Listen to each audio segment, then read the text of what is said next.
ઘણી વાર બને એવું કે કથા તો કહી દઈએ, હું કથા કહી દઉં, પણ તમારા મનમાં એવો વિચાર આવે કે મારે તો ગપ્પા મારે છે. એક ક્ષણ માટે એવો વિચાર આવે કદાચ તો એનો અપરાધ લાગે કથાને પણ, કથા કહેવાવાળાને પણ અને કથા સાંભળવાવાળાને પણ. અને એવો અપરાધ જાગે તો કથા હૃદયમાં બેસે નહીં. સમજમાં આવે કે ના આવે સાંભળી લેવું પડે. અને આ જ કથા છે. આપણી બુદ્ધિ, પહેલાંનો જમાનો અલગ હતો, આજનો જમાનો અલગ છે. આપણી દૃષ્ટિ ત્યાં નથી પહોંચી શકતી. ઘણી વાર હું કહું છું, આપણી ઇન્દ્રપ્રસ્થની કથા આવે, ઇન્દ્રપ્રસ્થ હવે એની કથા આવે, એમાં ઇન્દ્રપ્રસ્થમાં જેવા આમ કૌરવો આવ્યા તો એમને કંઈ દેખાય જ નહીં, અંધારું જ દેખાય, લાઇટો નહીં, સ્વિચ નહીં, અંદર જાય તો લાઇટો ચાલુ થઈ જાય, એવું ઇન્દ્રપ્રસ્થ. મને એમ થાય કે આ બધા ગપ્પા છે, આવું તો વળી હોતું હશે. અંદર આમાં આવે ને લાઇટો થઈ જાય. બધું અત્યારે સંભવ થયું, બોલો 5 વર્ષ પછી.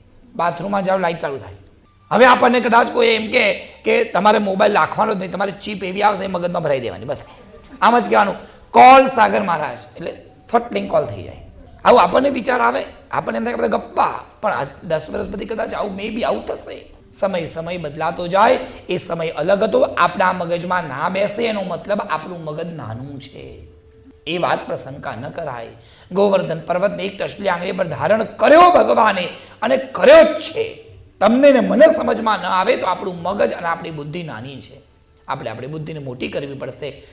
વલ્લભાચાર્યે બહુ જ સ્પષ્ટપણે કહી દીધું કે પોતાની દૃષ્ટિથી પ્રભુને ન જુઓ, ભગવાનની દૃષ્ટિથી ભગવાનને જુઓ. આ પ્રભુની માયા છે, આ પ્રભુની કૃપા છે.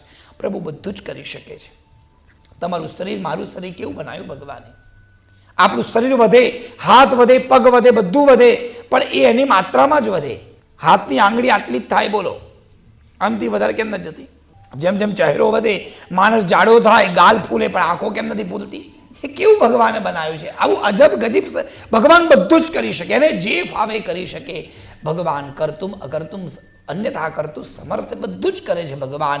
એટલા માટે જ કહેવાય ભગવાને આ બધી જ લીલા કરી છે. પલભરમાં ભગવાને આખું વ્રજ પૃથ્વી પર ઉતારી દીધું.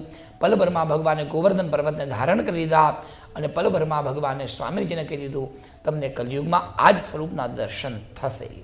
આટલું કહી પ્રભુ ઘરે વધાર્યા.